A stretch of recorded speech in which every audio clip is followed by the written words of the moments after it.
grownfolksmusic.com.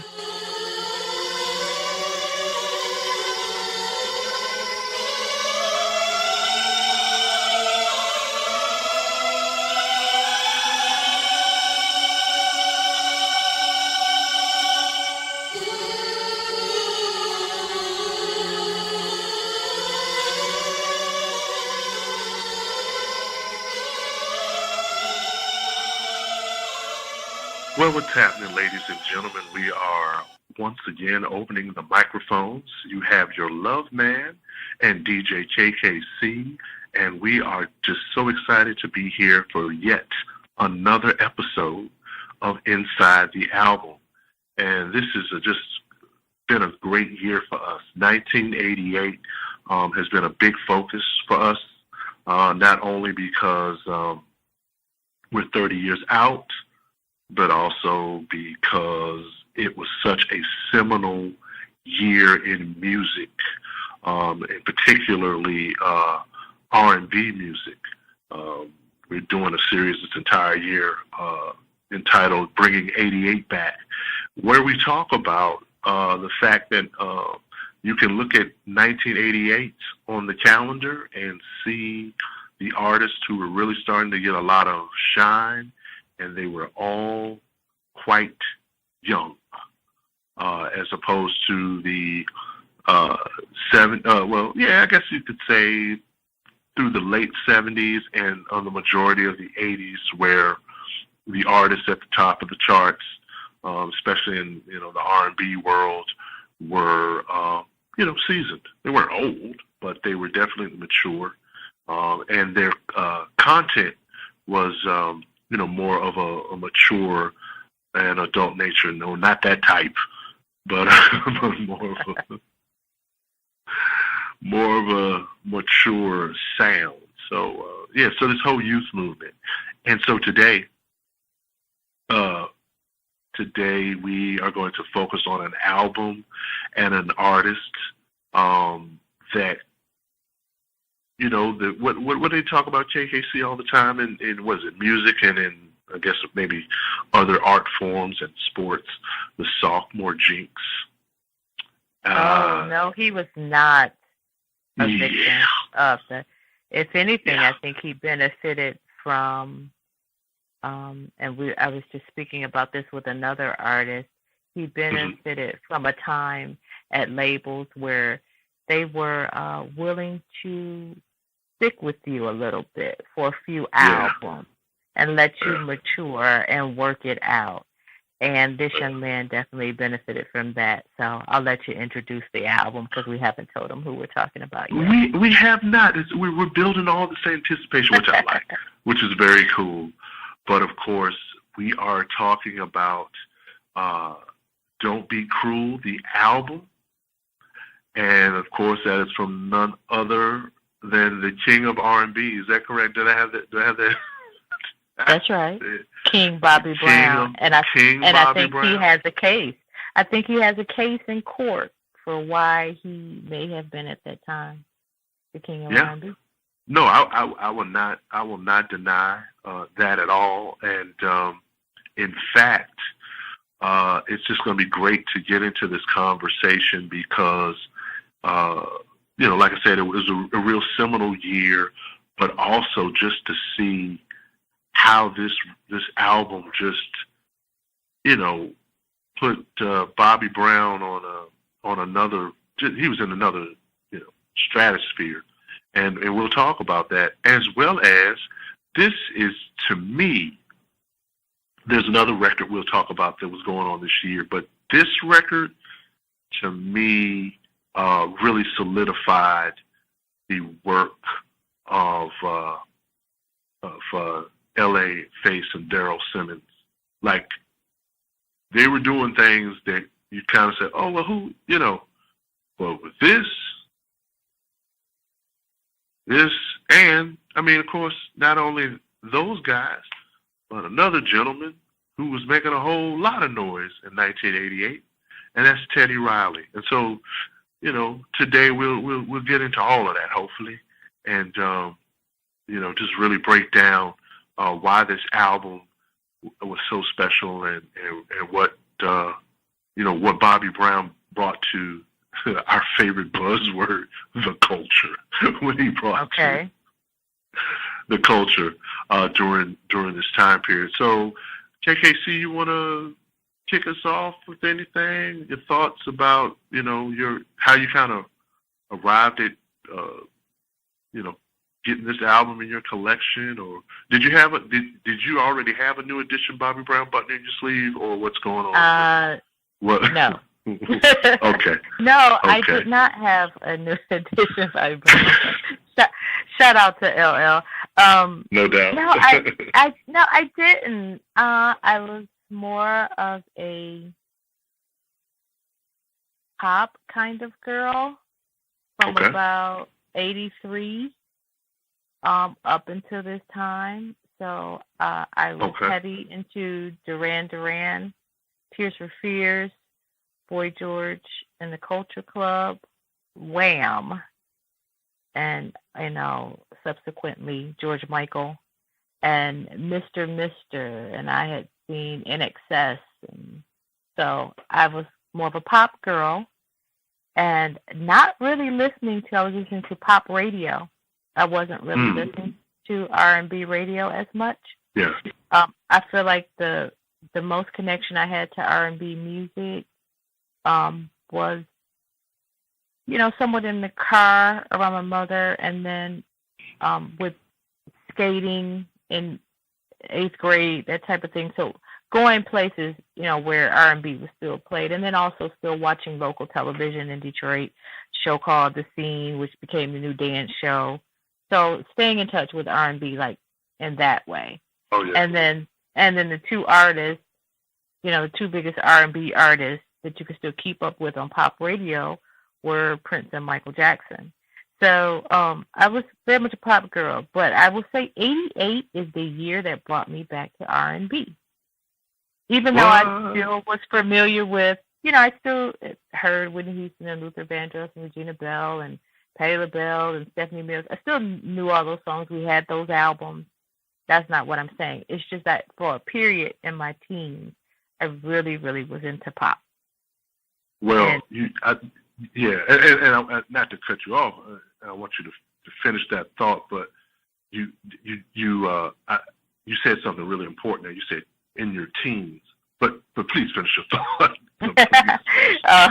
I'm giving my age away. So in my teens, no, not really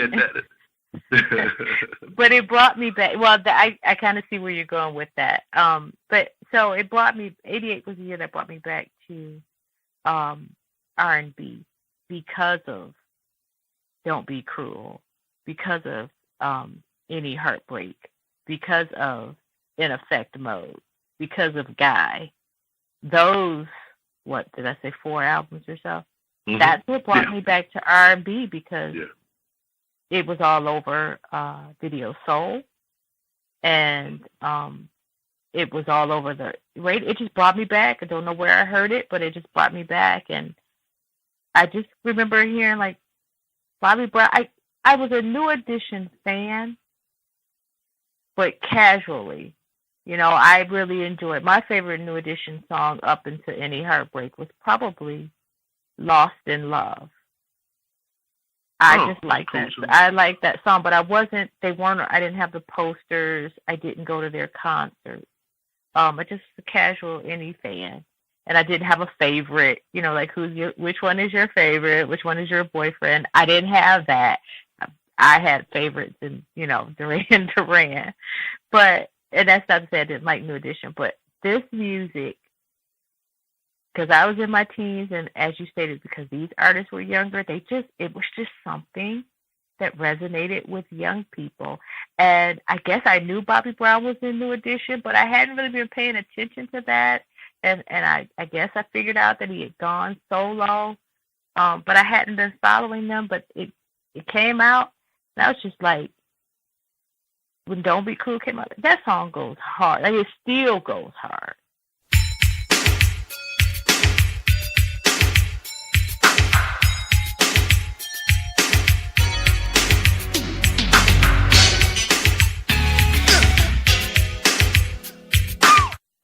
The bass line still goes hard. I just was like, it was just a jam. I can't describe it. You know, friends were playing it. You got in their cars. They were playing it. You're over their house. And it's like, this is nice. I'm going to go get that. And I think I fell in love with the album because of Roni.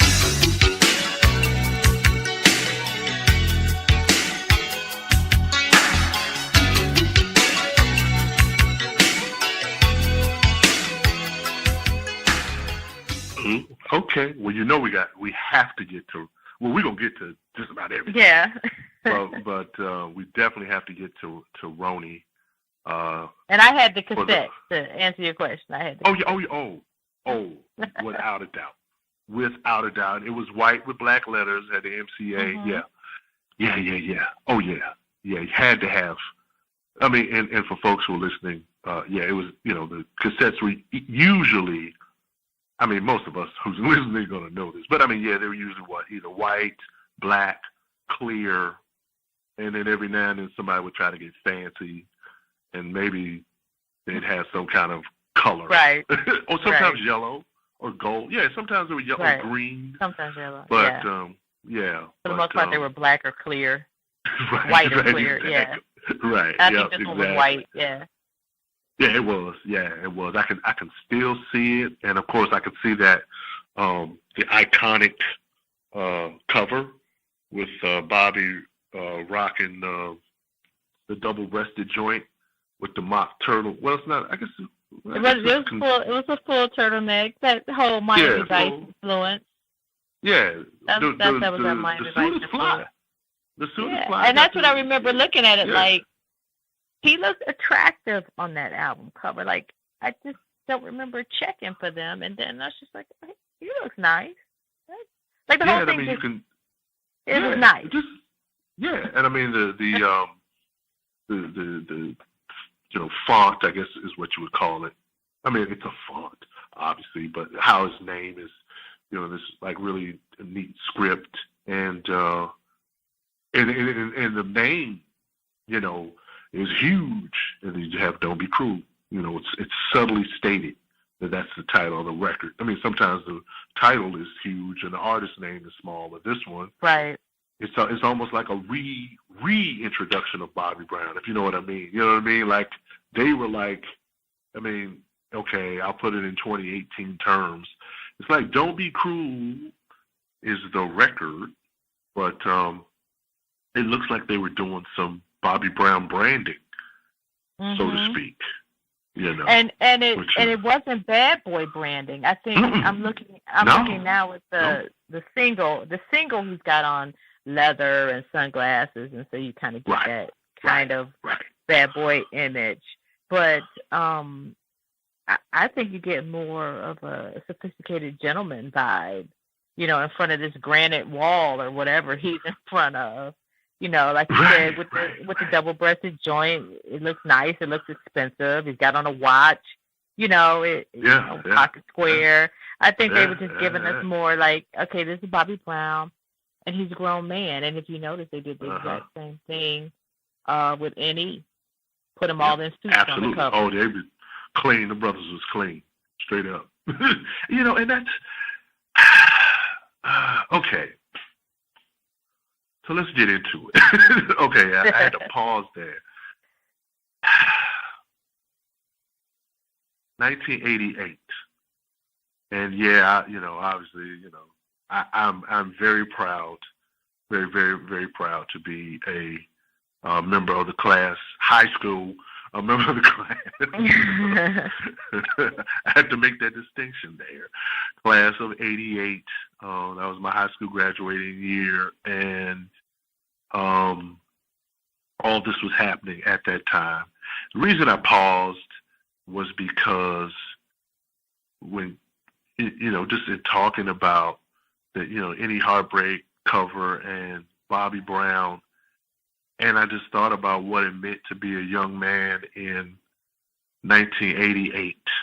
And I am going to try not to be, but try at this moment, which has not ever, I don't think it's ever happened on one of these shows, but I am going to try to contain my emotion.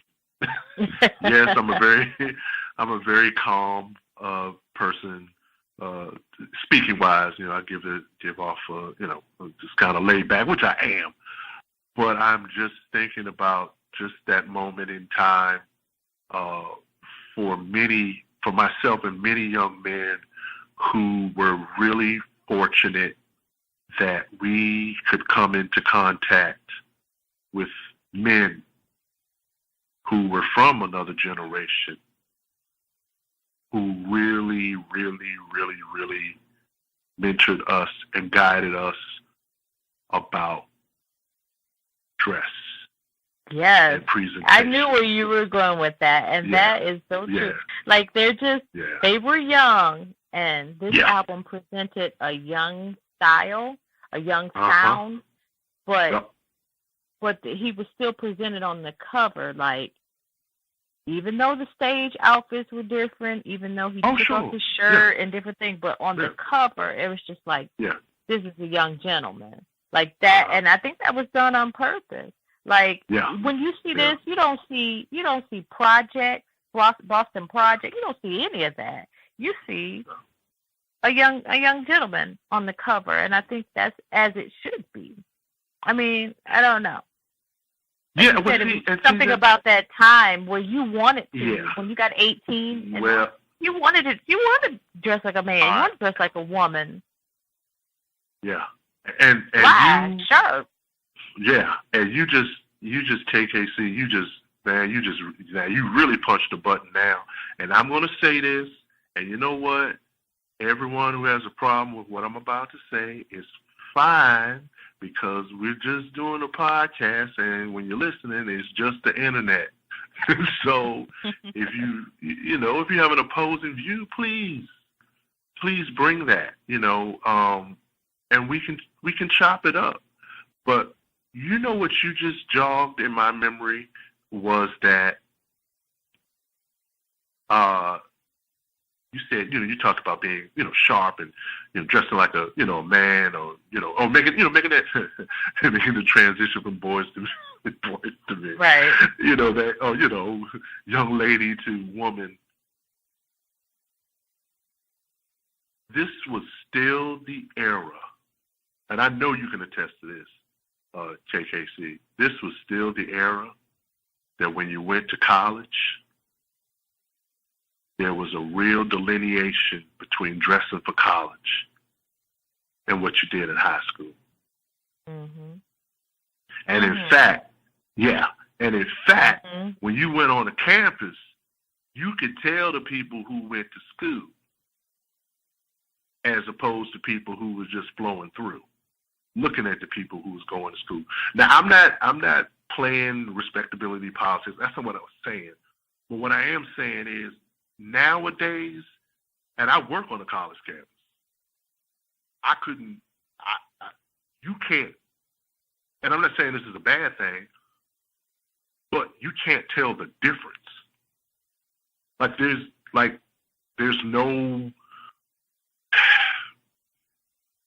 I guess what I'm trying to say in a respectful way is that there's no thing that really sets apart that you've moved to another level in your life anymore.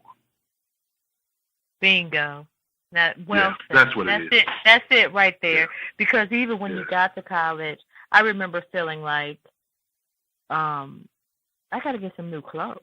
I didn't even have a lot of clothes because I went to a private school for high school, and all I had was like church clothes and my uniform during the week. And when I got there, and I was just telling my son this, I had to build a wardrobe, and not that we were suited up every day for class. That's not it. There was a lot of jeans and gym shoes happening. Absolutely. But it was still a different, like you said, it was just a different level. You could tell that those kids were young adults. You could tell. Tell.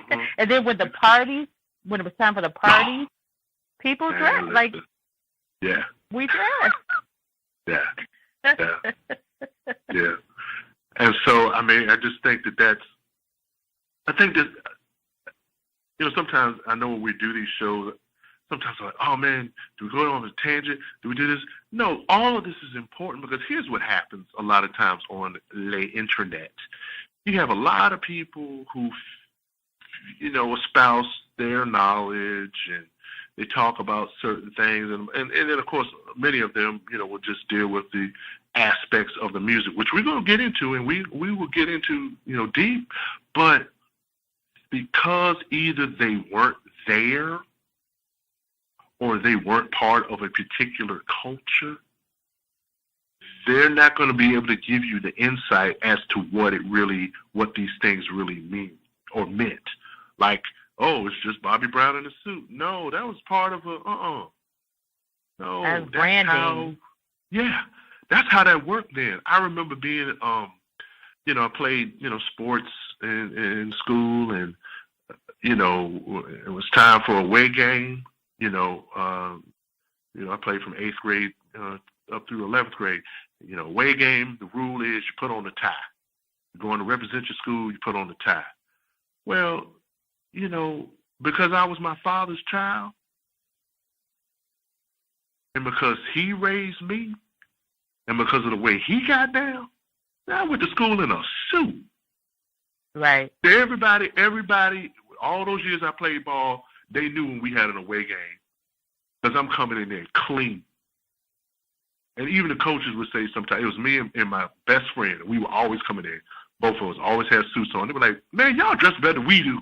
And we the coaches. But I have a friend who would never let his mom would never let him not wear a suit to school. And he wasn't on any sports team. When I tell you, he wore a suit, at the very least, a tie and dress pants and shirt, but most of the time there was a jacket involved or a suit. She only bought him suit, and he went to a private school where you wear your own clothes. He didn't have like on the weekend you might be able to see him in a pair of blue jeans, but his mother required he wore suits. Like, he was clean every day. And he's the class of 87. Class of 87. Oh, no doubt. Shout out. And what's funny is my senior year, I just focused on music, so I didn't play any sports. But now that you mentioned that, there were times where there was a kind of a little crew of us that we would, no game, and it was just like, oh, we're just gonna be real clean today. People just showing up in suits or showing up in ties with the suspenders and the, and the Bostonians and just clean and shine. I'm just saying, man. Like, I don't. I just think that that's important, because that was a part of the fabric of what would happen at this. At this time, you had young men that would really rock a suit.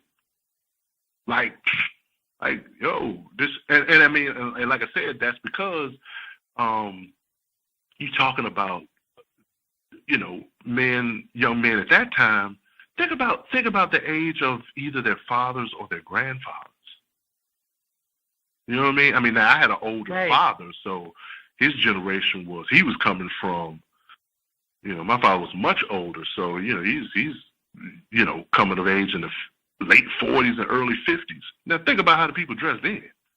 So that you can't help but and that might have been some of these guys the kind of grandfather in life might be that age or a father and they coming from a different. That's just a different thing. But even if they didn't, you had right. That's a positive side of the record label, that you had, like, well, son, for your album, you gotta look like this. You know what I mean? Like, you need to come clean like this. And when you go on Video Soul, we're gonna put y'all in this. Like, you know what I mean? So exactly. Yeah. So I mean, so that's part of it. And then, oh boy. So look,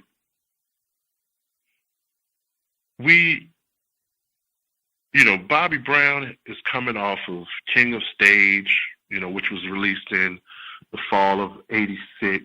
He makes his break from New Edition, because there was that period of New Edition as a quartet, if folks don't remember. And then for one award show, they were actually a trio, but we ain't gonna talk about that. But yeah, so that happened. But yeah, so he's coming off King of Stage. King of Stage was produced primarily, I think it might have been the whole album. I'm just trying to go off memory now, by Larry Blackman of Cameo fame. And if any of you all remember the Girl Next Door video, which was the second single, I want to say, Girlfriend being the first, the Girl Next Door video, had Bobby in kind of like his Larry Blackman Jr. kind of deal, leotard suit. I mean, unitard, I guess, is what it is. Just okay, one piece, yeah. Yeah, when the piece, the red cup, and doing the dance. I think he had a pair of Jordans on. Like, I'm not a Jordan aficionado, but I'm pretty sure it was a pair of, like, whatever the second Jordans were, or maybe it's the third. I don't know, but he had some Jordans on, and he was dancing around like Larry Blackman. And I mean, of course, he had to kind of, pseudo. I mean, he didn't have a full-on Larry out of control high top fade at this point. But yeah, the Bobby Brown joint. But anyway, right. we get to late spring 1988. And I don't know about you, KKC, but I can tell you the exact, not the day, but I know when the first time I heard, kind of when, I know where I heard Don't Be Cruel. It was, I didn't hear it on the radio first. It was the video. It was BET, of course. I think it was Video Soul, but I remember it being, obviously, it was warm. It was warm. It was, I guess, May of '88, somewhere in there. And I'm so ready to get out of high school. Right. I'm done. It's time to move on. It's time. And I just hear like the most arresting sound, like, to my ear. And I was like, what the heck is that? Okay, I probably didn't say heck, but I said something. And it was like the opening line, not the full on, what is it? Prelude, not the full on. We'll talk about that in a second, but not the full on prelude. But I think they have a couple of sprinkles of that prelude in the beginning of Don't Be Cruel. Right. And then it drops into the beat. Yes. But I heard that, I was like, what is that? And then the beat drops, and then I'm like, okay, what's this? And then it's like, oh, that's Bobby Brown. Just like, who knew, though? Like, who knew he was coming? I don't know that. I think maybe because we were young. I think if maybe we were older and doing what we do now, you have an eye out and you're watching the industry and you're watching different artists. We were just kids listening to music. Yeah. And he just came in and grabbed everybody. I mean, he had the first album, and it was all right. I just don't remember anybody really singing Girlfriend. I don't remember anybody saying you got to get this album. I don't even know if anybody took him seriously, and I wasn't there. I wonder what his former group mates thought. Like, I wonder if they were like, that's not gonna make it. You know what I mean? Yeah, I don't know. I don't know. But how awesome is it that he was given a second? Because see, today, second chance. Yes. Your first joint don't make it. Yeah. We're not doing budgets like that anymore. So we're not even trying to. You just didn't make it. Sorry, your career is over. But somebody said, and I'm going to give the props to Gerald Busby. Probably said, how can we level up Bobby Brown? I think Bobby Brown has an it factor. How can we level him up? I know. Call those cats. From the deal. Call them, and however that was worked out. You know what I mean? But at some point, he said, we're going in the studio again. And in today's model, like, we're not going back in the studio again. Like, that first thing didn't work out or whatever. And they just believed or whatever. I don't know if he had a three album deal. I don't know what the contract was. But for them to have a flop, kind of, and then say, how can we level up on Bobby Brown? And then, to work. I mean, like I said, we weren't watching the industry from this side at the time. No. So we don't, we didn't get the press releases of Bobby Brown goes back into the studio for a second album. There were no Instagram snippets of him. I'm cooking in the kitchen. I'm grinding in the studio. We didn't have that. So to us, he came out of nowhere and grabbed everybody by the throat with this album. Man. Okay. Yeah, that's what he did. And I mean, I know that many of you all listening will agree with us. When you watch this thing unfold in real time, especially if you were at a certain age. But this was one of those songs, especially, coming out the gate with Don't Be Cruel. I don't care. That's a song that the thuggiest of the thug was bumping. I mean, like my real thugs, to cats in, prep school and, your older cousins and them, and, it just, the appeal, because it was so, I'll say it was just so fresh when it came. It was like, I've kind of never heard anything like this. I've kind of heard some stuff like this, but I really ain't heard nothing like this. Right. And that's because not to our young ears. Yeah, not to our young ears. And the thing was, it was like, especially, if we talking about Don't Be Cruel specifically, the single, you're talking about, this is we on the ground floor with LA and Face. This is the ground floor. Yep. I mean, you had Pebbles bubbling, and Girlfriend was dope. I mean, it was dope. Girlfriend's dope. You had prior to that, Rocksteady. You had The Deal, but then you get this Bobby Brown. Like, what? Man, who are these dudes? And I gotta say this because I've said this before. Now, I don't know if this was done intentionally. I have no idea. I'm not saying anybody was, taking a page out of the Ice Cube book and jacking for beats. That's not what I'm saying. But when you listen to the beat for Don't Be Cruel, it's all, and we were talking about this a little bit off air last evening. If you go back to the previous summer, I think it was the previous summer, and Casanova from Levert, which was done by Reggie Calloway, and I think his brother might have worked on that with him too. But Reggie Calloway from Midnight Star, and he was getting into the whole independent production thing. And who were some of the people under Reggie Calloway's wing? LA and Babyface. Okay. Just like Reggie probably was a little bit under Leon Silvers, and I know facing him, Leon Silvers and Jam and Lewis. I mean, you can trace everything back to Leon Silvers. Let's just go ahead and say we always say it's a flow chart.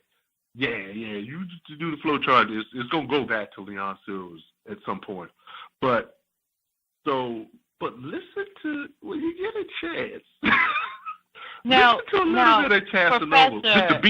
Just the beat. Professor, is Leon Silver, Reggie Calloway, not to interrupt this, I just had a thought. No, is Reggie Calloway, is that the one, I Want to Be Rich cat?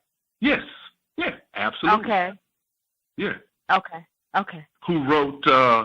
He did. Yeah, the I Want to Be Rich. Like I said, all the Midnight Star stuff. Levert, the Casanova. A song we just posted a week or so ago on GFM for our Bringing 88 Back series. He did Love Overboard for Gladys Knight and the Pips. Mm-hmm. A lot of stuff. Yeah, it was bubbling. Nice catalog. And again, he was on Midnight Stars on Solar Records. Well, who else is on Solar? Shalimar. Okay. Yeah, and again, Leon Silvers was the in-house producer for Solar. The Whispers were on Solar. So you see all these. So, and of course, Solar is in Los Angeles. It's office of MCA with Lowell Silas, Los Angeles, Bobby Brown. So you kind of get the sense that this is a sound that's coming. This is West Coast. It's actually a West Coast. I mean, even though New NE is they're Boston cats through and through, but like to me, you kind of have two things going on this record. You have at the time, the West Coast kind of R&B funk kind of thing happening with LA and Face, which would be transplanted to Atlanta in a few years. And then, of course, you have the East Coast representative, Teddy Riley, and his whole uptown, his whole Harlem kind of thing going on, which we'll get to in a second. But yeah, Don't Be Cruel. I was about to say rock with you. Don't Be Cruel. Man, shit. I guess I do hear Casanova. I hear a little of that bounce. It's just a beat. Yeah. I hear a little bit of the bounce. Right? Yep. And then boom. Sorry, I didn't mean to do that. But yes, those things. Those things. And so you have that, and then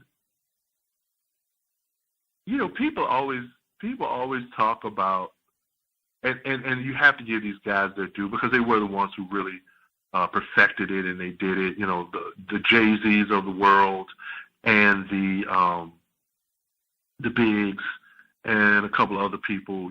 When you get into the 90s and you talk about people in rhymes talking about material items and maybe consumerism or whatever. Let me tell y'all something. Okay? Let me tell you something. 1988, there's really no internet, really. I mean, there's bulletin boards or whatever, but Bobby Brown is rapping on Don't Be Cruel and says, I drive a 560 SEC. Now, I don't know about the rest of y'all, but the 18-year-old me and my boys at the, just kicking it, whatever we was doing, we all kind of looked at each other like, what the hell is this? I mean, we could see in the video there was a Benz, but I ain't never seen that's $100,000 car then. Bobby Brown was just, he was swag. He was swag before they started using the word. He just was. Bobby Brown, excuse my language, being so young, Bobby Brown really played the role of a grown-ass man. Like, good or bad, good or bad behavior, the good side, the bad behavior side. Right. He just was like, I'm a grown-ass man, so why shouldn't he at 20? Even if that was his car or wasn't his car, but, it was, because he was making that money. When he had those drugs and had those clothes and those girls and that, Bobby Brown was just a grown-ass man. He just was. I can't. Yeah, and it's so funny because I can remember. I remember distinctly going to parties and mainly dance parties or whatever, and the larger ones where the DJ would have a pretty nice sound system or whatever. And Don't Be Cruel would bang as hard as any hip hop joint. Anything, Anything. It wasn't like, we're gonna play all this hip hop stuff, oh, let's play this little R&B tune that the people will leave the No. dance floor. No, sir. Not that. You hear that boom, boom, doo, doo, doo. All right. That song still goes very hard, very hard. It really does. In speakers, it still goes. Yeah. And I think we have to. I mean, I'd be remiss if I didn't say this, but that's when, and that's it's no shade to what anybody does these days, right? I'm not shading any artist, hip hop or any. It's not.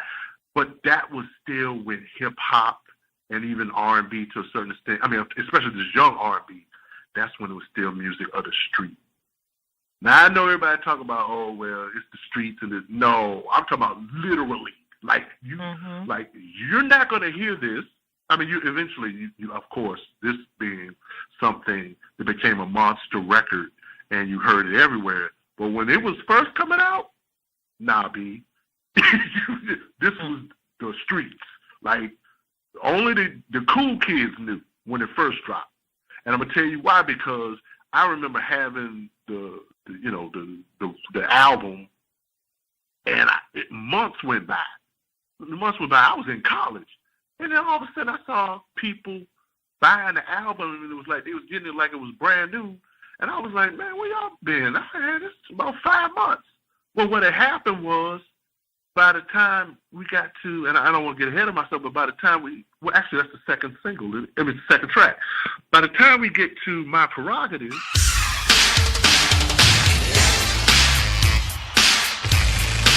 right, it's released at the end of the summer, and it takes a while for that to bubble up. Well, once that bubbled up, it bubbled up pop. And so you're talking about in the end of October, early November, it's the #1 song in the country. Mm-hmm. And then you get that's when they made the crossover.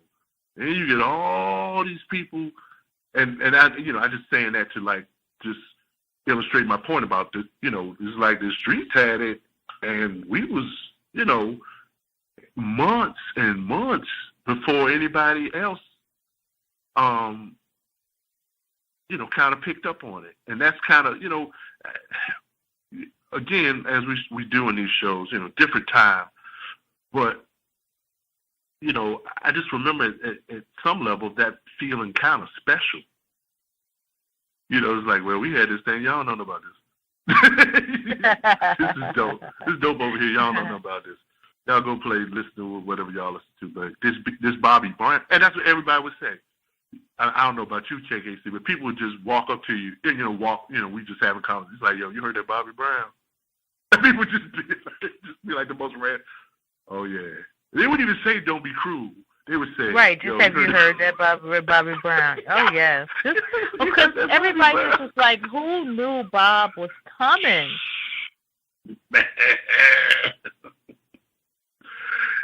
Yeah, that's the hardest. Man, what you call it? I don't know. There might be a fight for 1 and 2 on that one between Bobby Brown coming out with "Don't Be Cruel" and just snatching wigs and everything, right? And LL coming back with "Mama Said." Oh my God! But that was a couple years later, right? Though, yeah, that was a couple years later. Yeah, but that it's was a like similar kind of thing. Like, yeah, it's like where that come from? Yeah, he did come back for. Yeah, he came back for wigs and edges and everything.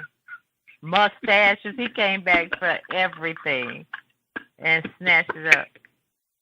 Yeah, so I just think so. Real quick on before we go to my prerogative.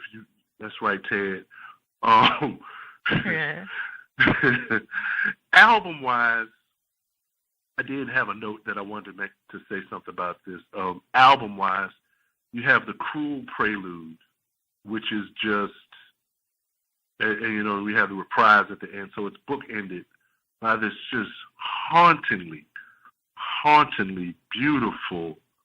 I mean, it's almost, seriously, in listening to it again for the first time in a long time, and with new ears and years of other things. That prelude, which you find in, they drop it. It comes in the song, obviously. Certain parts of on the the chorus. Trademark. The prelude is of the face trademark. Yeah. The way the lines work and the harmony. I mean, that's basically that's like classical music. It's almost like Bach. Mm-hmm. Mm-hmm. And it's just like I was listening to it. And I was like, God, no, these notes was really. You know what? And like I said, I don't know those wonderful gentlemen. I'm only speculating. But it sounds to me like this is like a record when they was hungry. Like hungry. Like we just gonna do, we just gonna whatever. And I mean that in like I stand in awe of that. Like when people are like at a particular point in their career and they're incredibly talented and they just say, we just gonna, and I'm not saying that they didn't do this on subsequent projects because obviously all the success that they had, but it just sounds like, we gotta get a hit because the rent is right. Due. We ain't got no other options. Not even that. It's just that we want to be taken seriously. Not that they didn't take that people didn't take the deal seriously, but if we're venturing out and going solo, if you will, as this duo or whatever, on a production side, because they didn't really come out as artists so much. Right. I mean, Babyface had lovers and things, but if we're going to be a major players in this here production game as producers and stuff, we need to make a statement. And so that's what's so beautiful about it, because it's like we're going to level up Bob and we're going to show them what we can do. And they did. And they did in a big way. And then to look that, I mean, I don't know who, I'm assuming, I don't know who sequenced the album, but it's incredible. When you think about that, the first, I mean, you can take the prelude out, although, I mean, it's obviously with Don't Be Cruel. But if you look at the, track 2, 3, 4, 5, and 6, they were all singles. And hits. Every single one of them. He had 5 singles. 5 singles. Yeah. And all 5 singles from that. 5 singles from an 8-track album. Is that correct? Yeah, because if you look at it, like the prelude is just a prelude, and the reprise is just a reprise. So you take those 2 off, you have 9. Yeah, 9, because you have, so let's run them. So you have Don't Be Cruel, is considered track 2, although, when we had a tape, it's the next song. But anyway, so right. Don't Be Cruel, My Prerogative, Roni, Rock With You, Every Little Step, I'll Be Good to You, Take It Slow, All Day, All Night, I Really Love You, Girl. Unbelievable. And 5 singles from a 9-track album, so half the album. Half the album. Single, yeah. And all 5 of them in the Billboard top 10 of the Billboard Hot 100. Absolutely. All 5 certified. All 5 certified gold. So this is the receipts, y'all. Yep. This is the receipt portion of why Bobby Brown deserved to. I don't know. I don't want to say deserve, but why he made the claims that he made. Because this is a successful album, kids. Like, 5 singles released, to get 5 singles released, 1, to have them all in the top 10 of the Billboard 100, to have all 5 singles certified gold, to have 3 of the singles go number 1 on the Hot R&B, to have My Prerogative be the second biggest single of 1989, for him to go number 1 for My Prerogative on pop chart and on R&B chart. Yeah. My friends, yes, in 1988 and 1999, Bobby Brown was the king of R&B. And he had the showmanship and he had the material to back Uh-huh. that up. Oh, he could back it up. He didn't sustain it. No. But people laughed. I was watching, I think, the BET Awards many years ago, maybe year 2000, 99, 2000, 2001. And Usher won. And Usher got up and said, "I'd like to thank, I really want to give props to Bobby Brown. He's the one that I look to." And people laugh. Yeah. No, and it's real. That's real deal. No, for real. Usher would have been, Usher came into that game, late 80s or whatever. He had a little something called the Many Ways that I'll Be Sure. And that was wrote for him. Yeah. Yeah. So that was 94. But I mean, he was working on it in 93, obviously. Yeah. But he would have been watching Bobby Brown. The stage presence, the material, 5 jams. Yeah, he would have been watching Bobby Brown. And in Atlanta, watching Bobby Brown for sure. And let me be. I want to state 2 facts about the back, to piggyback off what you were saying, KKC, and 2 facts. One is, obviously verifiable. It's actually, you can see the record or whatever. The other one is more like a personal anecdote, just to give someone the concept of time here, what we're really talking about. So, Don't Be Cruel was the best-selling album of 1989. Yes. Okay? But Don't Be Cruel was released in June of 1988. But again, let's state for the record, June, that's the 6th month.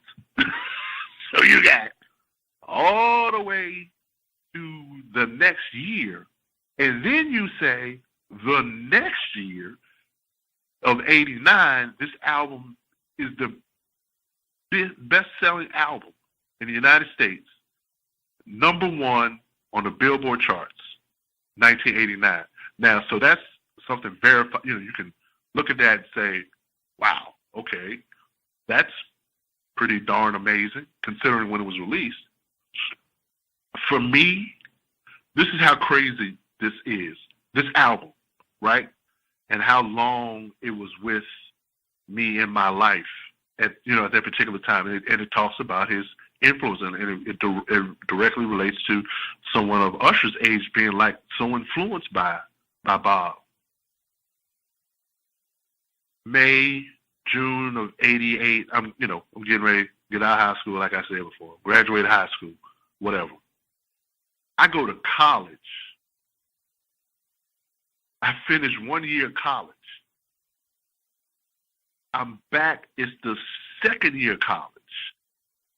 And I have a little girlfriend or whatever, little girlfriend. And one of the things that we used to do is, this back in the 80s. So, we talk on the phone, and Midnight Love would be on BET. And we would start talking I'm telling all my business. Okay, we start talking after, say, 11 or so. And then Midnight Love would come on. And, sometimes I would pause and say, oh, well, this song was on, da-da-da-da-da. You like that song? Whatever. And at a certain point, seemed like every night, I mean, of course, we did, it seemed like just about every night, Rock With You. The video would come on. The remix. The remix. The remix of the video. And that's a pretty remix too. That's a pretty remix. Yeah, this had to be well, I didn't meet her until say November of 89. So we're almost heading into 90. And this album is still doing it. Still doing it. And I mean, he did a little Ghostbusters joint in between in the summer. I mean, it's just you just. I know sometimes we don't think about it because we think about other things that occurred after the fact or whatever. But it's just hard to state how large this dude was at this time and how big this album was. I mean, big. Big. He's selling out stadiums in Japan big. Seven times platinum big. Platinum in the UK. 7 times platinum in the US. On chart, like you said, foreign charts. Like obscure foreign charts. Like, no, it was a major success. And I think it was a real... He couldn't help but be cocky. Removed from a group, whatever, right or wrong. Removed from a group, given an opportunity to make a solo album, that didn't do well, and then to be able to come back and, like you said, not at the very beginning of the podcast, not be a victim of sophomore slump, and but knock it out the park with a sophomore album. I just think he couldn't help but be cocky. It was ultimate validation. Validation for him, validation for Gerald Busby, validation for LaFace, just all the way around. And like he said, in a clip of when they did the New Edition story, and why sometimes he would kind of be a jerk about not showing up for any Heartbreak tour and things, and he was like, I just want to prove a point that the people were also there to see me. Now, is it kind of jerky? Yeah, but is he right? Facts. Facts. Yeah, he's right. They were, because it became. Yeah, you would just say. It didn't matter what single was out, like we were talking about with, Don't Be Cruel. It would just be like, yo, man, that Bobby Brown, and right. you just which Bobby Brown? That Bobby Brown, that album. That one. Yeah. That's man. And I mean, I can't. Matter of fact, put it to you like this, and you know how we all opinionated. And, when you get into a circle with friends, I can't remember anybody hating on it. And I got friends with opinions. Like you said, from the street to whatever, to the preppy dudes. Yeah. Nobody hating on good music. No. And I mean, when you look at this, look at the writing and look at the producing. We've got 9 tracks. 2 interludes. Of course, we know the 2 interludes were done by LA and Face. Out of the 9 tracks, okay. So you got Don't Be Cruel, which is Babyface, L.A. Reid, and Daryl Simmons, silent partner. Shout out. If y'all ain't hip on who Daryl Simmons, please Google. Do your Googles. Right. And get hip on Daryl Simmons. Now, on the writer's credit on My Prerogative, there's a little we don't have time really to talk about that on this particular podcast, but let's just the writer and the production credit. Okay, I'll just say that the writer's credit goes to Bobby Brown and Gene Griffin. Gene Griffin was probably inserted himself in the Teddy Riley position, and that's because they had a particular contract. Teddy is not listed, and we know that My Prerogative is all Teddy. Yeah. How about it? Yeah. How about that? So yeah. So and then we go to Roni. Now the writer's credit is just Babyface alone. Now, the reason I think we should do this more often in these inside the albums, because I think it's important to understand that when we say writer's credit, we mean, how we cutting that check. Exactly. So this one, Babyface is the sole writer credited on that, and then of course the producers are LA and Face, and that's a different pot of money. And maybe at some point we can break all that down too, but that's a whole different thing. Rock With You is LA and Face writers, LA and Face producers. Every Little Step, same thing. And then we get to I'll Be Good to You, which we know was a Teddy joint. But again, on this, it's credited to Bobby and Gene Griffin, both writing and the production. Then we get to a tune called Take It Slow, which there are three writers, Jay Logan, Lee Peters, and Larry White. Larry White is actually listed as a producer not only of this track, but he's actually also listed as an executive producer of Don't Be Cruel. And he was a guitarist in a band. The band's name escapes me right now, but they were also on Solar. So I think this was like, kind of in that similar circle of knowing folks. So they did Take It Slow.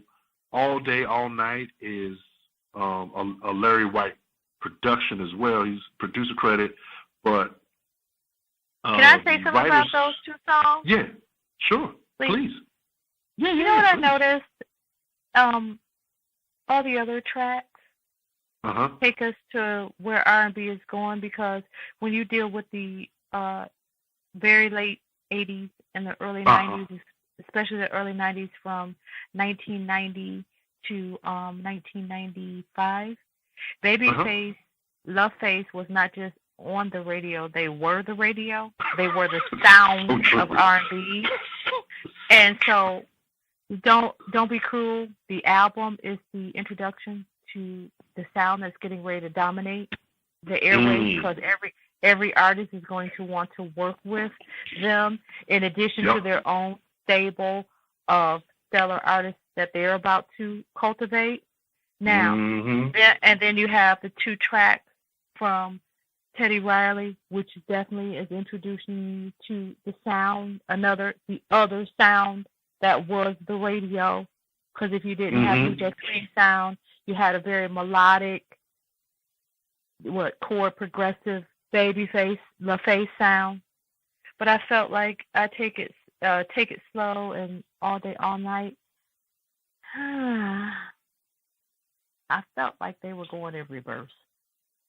Right, and I felt like they took them back to 80s, early 80s R&B. It's an older sound. It's not young, and it's not a young and fresh sound. I don't know who it's for. Like, okay, we got to get them something classic, but I mean, you feel on Heartbreak, they didn't even go back to that. They had done all that. They wouldn't. New Edition sang Earth Angel and all of those, Under the Blue Moon, when they did that, and we had that, and I just feel like I want to know who these two songs were for. I think it could be kind of a little bit of what I alluded to as far as relationships, a favor. Somebody knows someone. You're right. I mean, it does sound sort of like those particular songs were in the vaults, and they kind of got pulled. I mean, I don't know. Maybe they did write them freshly for. But I mean, it could have been. And here's a thought, and I don't know.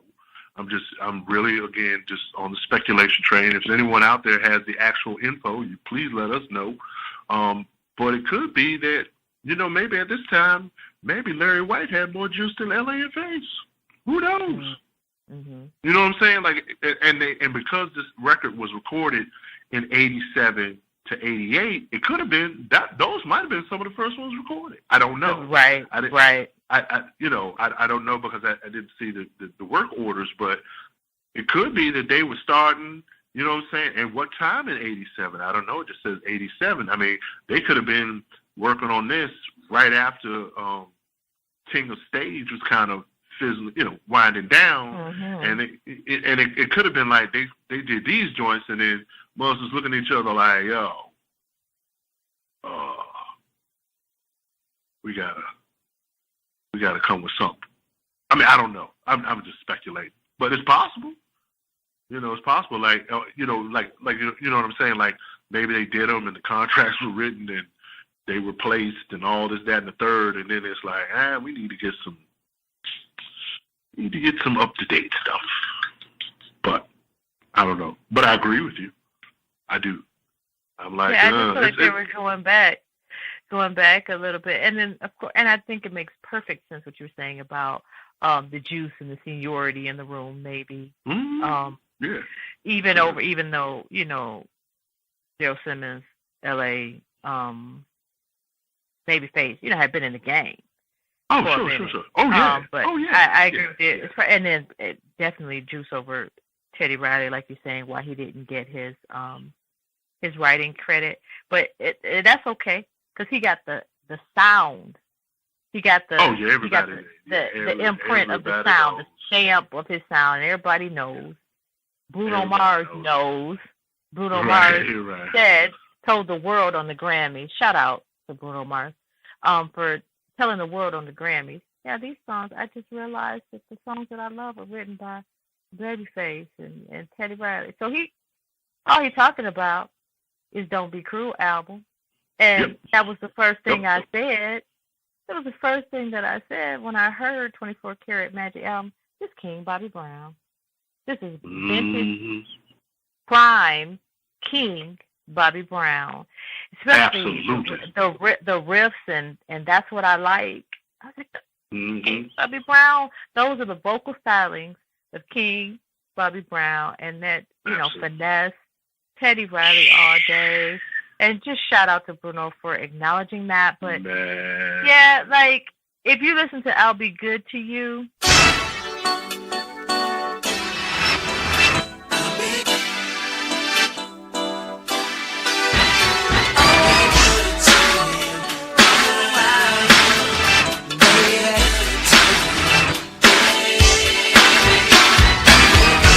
When I went back and listened to it again last night, and I was like, I've heard this song, and this song is on another, 1988 release. And I went to my YouTube, and it's "If I'm Not Your Lover" by I'll Be Sure, produced by Teddy Riley. Teddy Riley. But I said I've heard this that bass. I've heard this before, and there it was. And sure enough. So if I can talk about that really quickly, please, why 88? Absolutely. Why 88 was something special for us young music lovers, and shout out to MCA because look at what MCA did in 1 month. In 1 month of 1988. So in June 14th, like 6 days before, Guy came out on the Uptown imprint under MCA. So Teddy was doing his thing over there. Then you had King Bobby come out June 20th. So a week later, MCA. Then they knew what they were doing. Put Any Heartbreak out on the same day. Straight beef. Right, but they were crazy like a fox because the money was all coming back to MCA. So they put Any Heartbreak out on that day, and a month before, I'll Be Sure comes out on the Uptown imprint, but under Warner Brothers. So they just hit you that summer and said, "Hi, this is the new sound of R&B." They literally, like you said, they changed the sound of R&B right then and there, and it had been bubbling, but no one made it into this was like, now it had congealed into an actual movement. You know, but it was bubbling because to me, Girlfriend was popping. And yeah. And that was, and Karen White. Different, and yeah. Yep. They just kind of, they just kept leveling up, though. That's just all. Yeah, because then kept taking it up. Yeah, because then they had, what was it? Then they did the Mac Band, and then they did, it just kept going. It was just sort of like, what's happening here? It just keeps going. They're not stopping. They're not stopping. Yeah, and they're not stopping. And they went and got everybody. But then they went and got their own artists, and so then they developed Usher and TLC and D. Tony Braxton and Damian Dane, and just they went and got their own people and killed it, and then went in and got everybody else. Eric Clapton, Madonna. They went and got Madonna. But you know what? Madonna. Oh yeah, but what's interesting here too, I just thought about this, and I don't want to leave out of the conversation, is that you basically, and there were a lot of people doing a lot of great stuff in this era, and then like so once this movement, kind of gains traction, is just it was just amazing to be a part of that. But you've got one other camp that was really influential, and they basically did the Any Heartbreak, and that's Jam and Lewis. So you think about, between all those releases, you have Teddy, L.A. Face, Jam and Lewis. Man, come on. That is, like you said, that is music for the next decade. For the next decade, because LaFace went strong into the late 90s, didn't they? They stayed pretty strong. Sure did. And then not to mention Babyface putting out their Tender Lover and shutting down everything on the romantic ballad tip. He just shut everybody out. Yeah, you can't really, I don't have the numbers. I haven't done the research, but I'm just throwing it out there. But I don't think that you could really think about too many artists of note in that between 1988 and 1998. I don't think you could think of very many artists who did not was not touched by one of those camps. And here's what's crazy: if they weren't touched by the camp directly. In other words, if you weren't touched by Jam and Lewis directly, you weren't touched by L.A. and Face directly, you weren't touched by Teddy directly, I bet you was touched by one of their proteges. Easily. Mm-hmm. Oh, the flow chart again, right? The flow chart, because, we're getting into Pharrell and all the understudies. You got Pharrell, you got Rodney Jerkins, you got, who else? Dallas Austin, you got, it just, man, we could be all day, but and it's all from, it's sort of like with hip hop. Like hip hop for me is,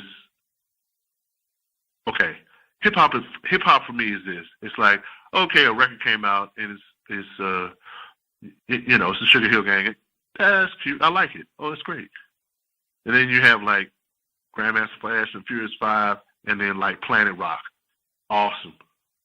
And then it's like, it's Run DMC. Yeah. They're great. And then this LL cat. But then by a certain year, my point is, by the time you get to 1986, for me, it all changes. So for me, like summer of '86, and how hip hop music changes into a real deal youth movement is the same with this R&B into New Jack in '88. It's just sort of like, oh man, something just happened, and I don't quite know. Well, we weren't even thinking about it like that. It's just it was a new sound, and it made us bounce in the car, but not in a bass type of way, but that swing. It was swing like it was a swing, yeah. And it made us bounce in the car, and we weren't even thinking about it. We just young people that liked the sound of that, and then other artists were like, I like the sound of that, and I want to make a record like that. Now, when you have commissioned, I don't even think I'm not sure if that commissioned worked with Teddy Riley, but when you have, but the Winans did, how about it? Then, when you have, they sure did. You listen to a commissioned record, and they've got a new Jack Swing type of record. I don't know if it's Teddy Riley produced, but that just tells you the sound. So it's like we can't, coming full circle, we almost can't be mad that the sound of trap has taken over. The only thing we're mad at is like what we're talking about, the weight of the lyrics and being able to understand all that bumbling or whatever. But it's just trap was bumbling under kind of that sound coming up under, and then now every track has kind of that trap essence to it, which is fine if they can match the vocals and the lyrics to it. But so this is just what you have here. It's just going from a more mature pop R&B sound, Regina Belle, Whitney Houston, things like that, to this young bebopper, whatever sound. And we ate it up, and other artists contracted for it. They wanted it. Now, and I must say, I have to, full disclosure, I have to be transparent. Even though I was caught up, I almost went full pun on you. Even though I was caught up in the rapture of this full-on youth I still reserved time and space for the two loves of my musical life. Yes, Sade Adu and Anita Baker.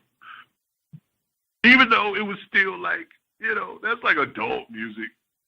But the beauty of it was, at least for me on a personal level, those things could exist beside, at least for me. Yeah, they did exist beside Don't Be Cruel and Guy and In Effect Mode and Any Heartbreak. And I had, Paradise from Sade, and I had Given You the Best That I Got. In some kind of way I made it work. I don't know. I guess it worked. But I was very excited for this youth movement. I think I've spoken on the record about and I, rest in peace. And I mean, I loved Whitney Houston. That voice. There will never be another one, like that. I was glad to be able to witness that. 87 was a hard time for me because it was hard for me because I felt like, the second record was just full on pop. And I just wasn't a fan of that. But then guess what happened? She hooks up with these dudes. Yep. See, it all comes full circle. It all. She hooks up with all these dudes. So literally. So she marries Bobby. She marries Bobby, and then she says, I don't know, I wasn't there, but I'm sure it was a conversation to Clyde. She talks so fast. I'm gonna do what I want to do now. I'm gonna do what I want to do now, and call Babyface. Yeah. And I mean, and they call Babyface, and they put it down. They put it down, and again, it's so wild because I want everybody to understand. I mean, it's not that this isn't common knowledge, but man, you're talking about three different sounds and how they affected culture and geography and all this stuff. And like I said, if you throw Jam and Lewis in there, you're talking, we got Minneapolis and, things that went on there. And then L.A. and Face, they moved to Atlanta and they changed the whole, that's a whole nother thing. And then Teddy Riley decides he's going to come to my beautiful state in Virginia Beach. And these are all outgrowths of this album. Come on now. The checks was good. I mean, not Jam and Lewis because they were doing that thing, but for L.A. and Face and Ted, come on now. Their checks were good. Checks cleared. Mm-hmm. We can make some moves now. Very important. It's a beautiful time to be alive. Oh my God! Shout out to the king of R&B. I think he has the receipt for a point in time. From 88 to maybe 94. I just think that by the time Bobby comes out, Bobby comes out in 92. 92. So by the time Bobby comes out, doesn't hit us quite as hard. Yeah, I don't hear 5 singles. No, but it's a bright spot for sure. But it's also a different spot. Like I don't know, you don't see it is. You don't see it quite going as hard on stage as quite as But when he was shining, and I think he has an indelible mark. He made a significant contribution, and so I think that he secured his place in R&B history, and I think that now it's kind of fun to talk about with the Bobby and the show and and that not being maybe the best look for him or for Whitney Houston at that time, and it just all kind of becoming just kind of a joke and maybe a caricature of himself, and he was not in the shape that he was. But like I'm still part of the coalition that wants to see Bobby Brown win. I know that's right. Yeah, me too. I'm still part of that coalition that wants to see him win, and so I'm looking forward to seeing this biopic coming. And shout out to Woody McClain because he out Bobby Brown in the New Edition story, and he's returning. He's reprising his role as Bobby Brown. He was so good. So if the king, because Bobby Brown thinks there is nobody flyer than him. So if he anoints you and approves you, loves what you did, and feels you're strong enough to come and play him, he would have shut that. He would have shut that movie down. Like the first, he would have shut the New Edition story down. So if you come in and you impress Bobby Brown, because Bobby Brown's not impressed because he's King Bobby Brown. So. You know what I'm saying? So he was the entertainer that was doing it. He's not impressed with y'all. Yeah. And so if you come in, young man, and you out Bobby Brown, that's what's up. So shout out to Woody McClain and being anointed by Bobby Brown. Yeah, he did the thing on that. Because I was he out Bobbied him. Yeah, it was points. I was like, yo, wait a minute. Yeah, he out Bobby Brown. They all were excellent. Shout out to that whole cast. Yeah, Woody, Keith, L.G., Luke J. My God, Luke James, Elijah, and even the younger fellas. I don't know their first name, but the little fellas, and they just really did a special thing with that, and I'm hoping that the Bobby Brown biopic can be, somewhat, just if not better, equally as special, because they really did something special with that. And absolutely overdue. What are your? Are we on final thoughts about? Yeah, it was. Yeah, I was about to say. I was going to ask you your favorite and final thoughts. I think I know your favorite cut from that, but yeah, because I said it. I said Roni because I love the background sequence and the opening first minute, 1 minute, 16 seconds, something like that. I love what they're doing in the background, the melodies, the Babyface. Yeah. Daryl Simmons back there, Babyface, Daryl Simmons maybe, and Karen White are in the background. And I love what they're doing. I just thought it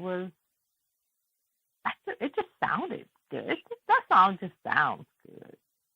Yeah, that's a beautiful, beautiful, beautiful song. Seriously, like just the whole production on that one. It's just so much going on that's good. You know, it's right. It's really just good. It's a good song. The hook is catchy. He's giving you a decent vocal performance. You know, and these are his best vocals. Oh yeah, yeah. They're right down the pipe.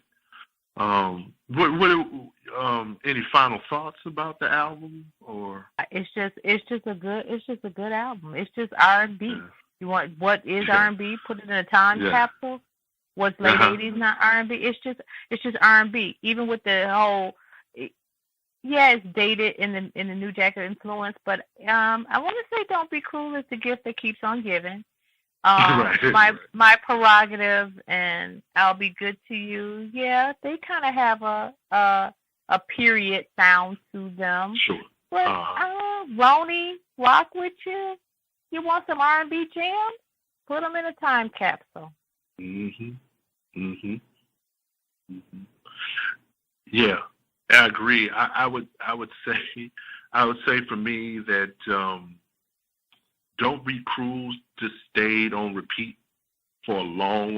I mean, the track stayed on repeat for a long time until I think what usually happens with me if I'm listening to something and I'm dead on one song, and then sometimes I'm listening to music, I'll fall asleep, and then it'll keep playing, and then something will happen, and I'll wake up. Like that's how I discovered one of my most favorite Sade tunes, which is "War of the Hearts." I was not listening to nothing on that side of the cassette, hardly on Promise. I mean, I hadn't gotten that far into it, and then I fell asleep, and then I just heard that, and it was like, what in the world is that? And then that was on repeat. But for "Don't Be Cruel," something happened, and I got to every little step.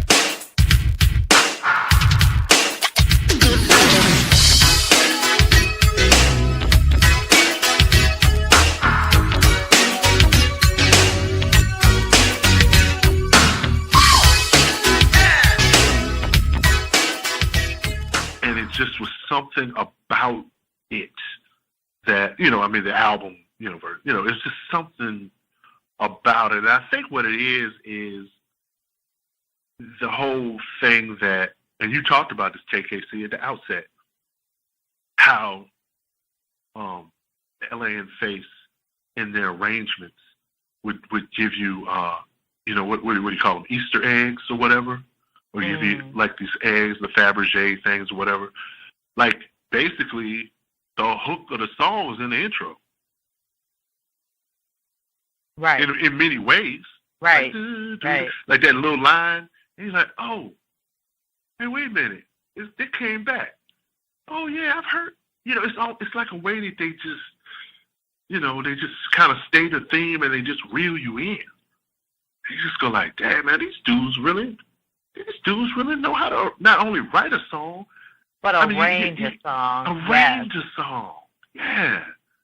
And it was just like, oh man, and then if you listen to it, I mean, it's the whole interplay, the keyboard parts, kind of how they bounce around, and then it kind of bounces around the vocal, and then it's the contrast between the bouncing, and then you have this long sustained line. It's just sustaining. It's not doing anything else. It's just, and what that does is that's an orchestration technique that creates tension and release. If you take one note, it could be the tonic or whatever, and you just play it, and it goes, and all the chord changes go around it. Some chord changes that's going to be that note's going to be a little more dissonant. Some is going to be a little more consonant. So it's It's the build up and then the release, and then the build up and I mean, that's just, man. Yeah, that's just good. They are the masters. So maybe one day. Yeah. Babyface will bless us.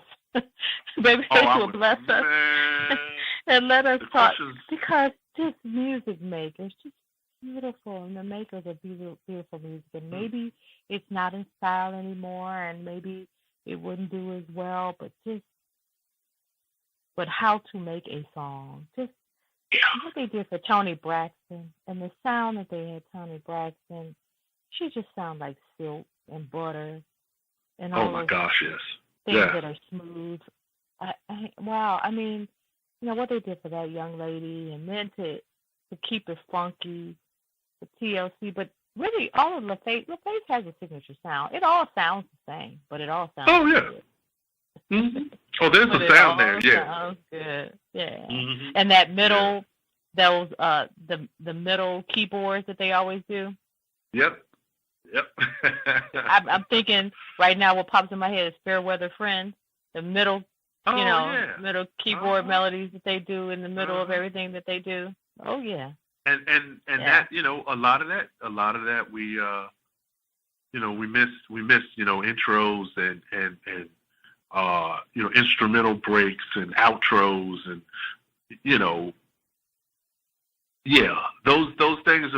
those things are really essential to great songwriting, and it's just important. And they were masters. I mean, are masters of it. I mean, them jokers can hook you in. And if you got my mama who whatever, she's singing every little step. Come on, man. you done something. You done something. She's not. She loves music, but she's not. But if she's humming that, you doing a good job.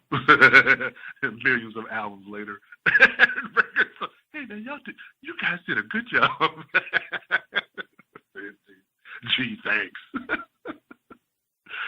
So this has been, oh my gosh, I cannot tell you. I cannot tell you. I can almost see and smell and taste that part of 1988. It's a different time, and some music that we're still talking about, which is just incredible, and a lot of careers made by the success of this record, by the success of Don't Be Cruel, the king of R&B, Bobby Brown. King Bobby, shout out. Yeah. Grammy Award winning too.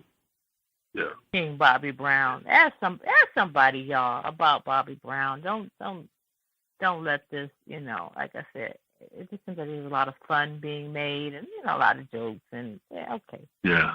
But ask somebody about King R&B. Yeah. That's right. Yeah. Well, this has just been another fantastic and fun and informative Inside the Album podcast. Please, when you have an opportunity, wherever you listen to podcasts, not only look to subscribe to our podcast, but rate us and leave us a comment. That helps other folks who like this type of content to find it. The more ratings we have and the more comments, you know how the game works these days. That kind of gives you some social capital, and you can kind of move up the totem pole a little bit, as it were. But we are always very excited, and we grant it. We look at it as a real opportunity to be able to have these discussions and to share them with you. Make sure to check us out all over the web at Grown Folks Music, the home place. We do have our own site, so please come see us there. And you can purchase merchandise there at our store. We're actually always working on some new things and some new innovative merchandise that can tell the Grown Folks story. But you can also find us on Facebook at Grown Folks Music 1, Twitter at Grown Folks Music, Instagram at Grown Folks Music, Pinterest at Grown Folks Music. You get it. So for DJKKC, I am your love man. This has been the Inside the Album podcast. Don't Be Cruel from Bobby Brown. And until the next time, peace.